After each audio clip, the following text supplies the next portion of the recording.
নমস্কার বন্ধুরা, দীপাস কিচেনে আপনাদের সবাইকে স্বাগত। আজকে আমি ওল দিয়ে ইলিশ মাছের মাথা দিয়ে একটা তরকারি করব, সেটাই আপনাদের সাথে শেয়ার করব। ওলগুলো দেখুন আমি এরকম চোখো চোখো করে কেটে নিয়েছি। আমি প্রেসারে একটু একটা সিটি মেরে নেব।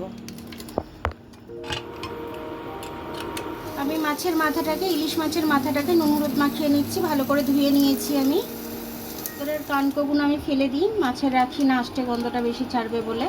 মাথাগুলো আমি দিয়ে ভেজে নেব। মাছের মাথাটাকে আমি লাল লাল করে ভেজে নেব।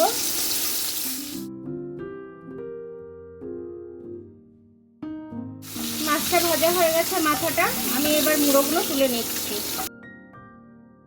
একটু কালো জিরে ফোড়ন দিয়ে দিচ্ছি। আমি আলুগুলো আমি তেলের মধ্যে ভেজে নিচ্ছি।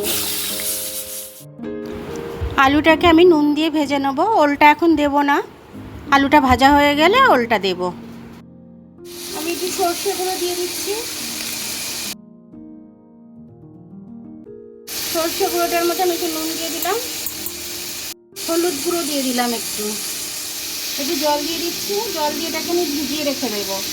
ভালো করে মিশিয়ে নিচ্ছি জিনিসটা।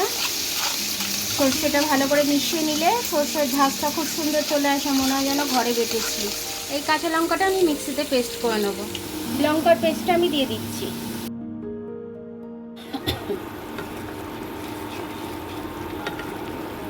আমি লঙ্কাটা দিয়ে আর কষবো না। সর্ষেটা ভিজিয়ে রেখেছিলাম হলুদ নুন দিয়ে, ওটা দিয়ে দিলাম। ওলটা দিয়ে দিলাম। ওলটা পুরোটাই সেদ্ধ হয়ে গেছে আমার একদম।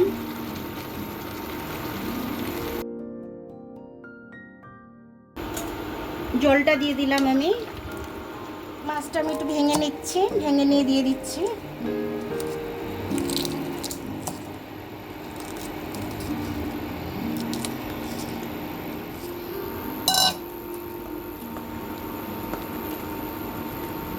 এবার আমি আঁচটাকে একটু মিডিয়াম করে দেবো।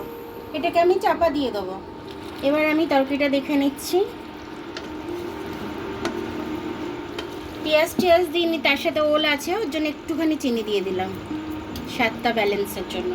ছোটো চামচের 1 চামচ আমি চিনি দিয়েছি এটার মধ্যে, বেশি আমি দিইনি, দেবো না। এবার আমি এটা নামিয়ে নেব।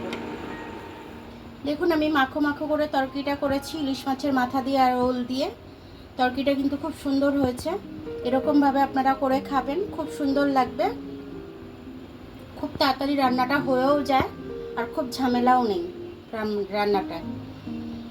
তো আমার ভিডিওটা দেখার জন্য অনেক অনেক ধন্যবাদ। আমার ভিডিওটা যদি আপনাদের পছন্দ হয়, লাইক সাবস্ক্রাইব বেল আইকনটা একটু টিপে দেবেন। আর যদি ফেসবুক থেকে দেখেন তাহলে লাইক আর ফলোটা একটু করে দেবেন। আবার কাল দেখা হবে নতুন রেসিপির সাথে। ততক্ষণ আপনারা ভালো থাকবেন, আমি আসছি।